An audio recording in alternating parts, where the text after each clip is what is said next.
एक बार भगवान श्री कृष्ण के मन में आया कि आज गोपियों को अपना ऐश्वर्य दिखाना चाहिए। ये सोचकर भगवान निकुंज में बैठे थे और जब गोपियां उनसे मिलने जा रही थी ना, तब भगवान कृष्ण विष्णु के रूप में 4 भुजाएं पकड़ करके बैठ गए, जिनके चारों हाथों में शंख, चक्र, गदा और पद्म था। गोपियां भगवान श्री कृष्ण को ढूंढती हुई एक निकुंज से दूसरे निकुंज में घूम रही थी। तभी उस निकुंज में आई जहाँ भगवान बैठे हुए थे। दूर से गोपियों ने भगवान को देखा और बोली, हम कब से ढूंढ रही हैं और कृष्ण यहाँ बैठे हुए हैं। जब धीरे धीरे वे पास आई और ध्यान से देखा तो कहने लगी, अरे ये हमारे कृष्ण नहीं हैं। इनकी सूरत तो कृष्ण के जैसी है, लेकिन इनकी तो 4 भुजाएं हैं। ये तो बैकुंठवासी विष्णु हैं।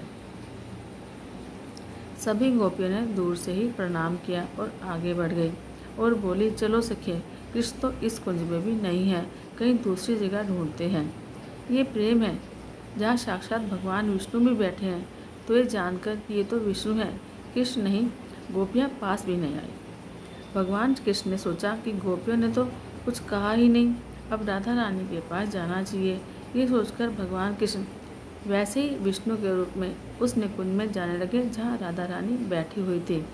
दूर से ही भगवान ने देखा राधा रानी जी अकेले बैठी हुई हैं, तो सोचने लगे राधा को अपना ही ऐश्वर्य दिखाता हूँ, और धीरे धीरे उस ओर जाने लगे। परंतु ये क्या, जैसे ही वे राधा के पास जा रहे थे, वैसे वैसे करके उनकी चारों भुजाएं गायब होने लगी और विष्णु के स्वरूप से कृष्ण रूप में अपने आप ही आ गए। जबकि भगवान ने ऐश्वर्य को जाने के लिए कहा भी नहीं, लेकिन वह खुद ही चला गया। और जब राधा रानी के पास पहुँचे तो वे पूरी तरह से कृष्ण के रूप में आ गए। अर्थात वृंदावन में यदि कृष्ण चाहें भी तो अपना ऐश्वर्य नहीं दिखा सकते, क्योंकि उनके ऐश्वर्य रूप को यहाँ कोई नहीं पूछता। यहाँ तक कि राधा रानी के सामने भी ऐश्वर्य ठहरता ही नहीं। राधा रानी के सामने तो ऐश्वर्य बिना श्री कृष्ण की अनुमति के चला जाता है। जय श्री कृष्ण।